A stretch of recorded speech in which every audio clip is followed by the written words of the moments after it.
একো নাই যে ঘৰটোত চব খালী তাকেইতো ঐ ভিতৰলৈ আছোন বল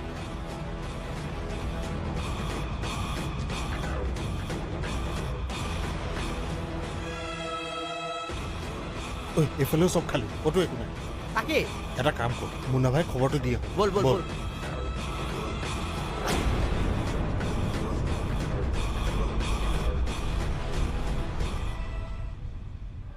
বছ ঘৰটোত একোৱেই নাই টেবুল চকী বিচনাৰ কাপোৰ খিৰিকী পৰ্দা একোৱেই নাই আৰে নাইতো নায়েই কাগজ এখিলাও নাই বুজিছেনে মানে ৰাতিৰ ভিতৰতে সিহঁতে সকলো বস্তু বাহানি লৈ পেলাই পলাল অঁ বছ মই ওচৰৰ মানুহকো সুধিছোঁ ক'লৈ গৈছে কোনেও নাজানো বুলি কৈছে আৰু বছ যদি সিহঁতে ক'ৰবালৈ যায়ও ঘৰুৱা বস্তুবোৰতো লগত লৈ নাযায় হয়তো সিহঁতি ৰাতিয়ে চিফ্ট কৰিছে বছ মইছেছ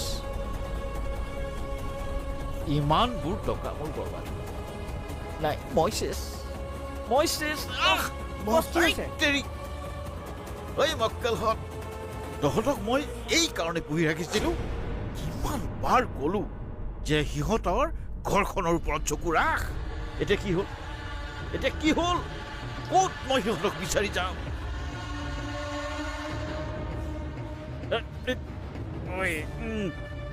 মোৰ ঘৰত পাতি দিছে মই মৰিম এতিয়া আৰে বছ বছ কি হৈছে আপোনাৰ আৰে ঐ বছ বছ কি হৈছে বছ বছ মা আপোনাৰ ভাগৰি লাগিছে চাগে আপুনি অকণমান বহি লওকচোন এয়া লওক চাহ একাপ খাই লওক আৰু এইখিনি মোক দিয়ক লাহে লাহে কামখিনি চিজিল হ'বতো আপুনি অকণমান বহি লওক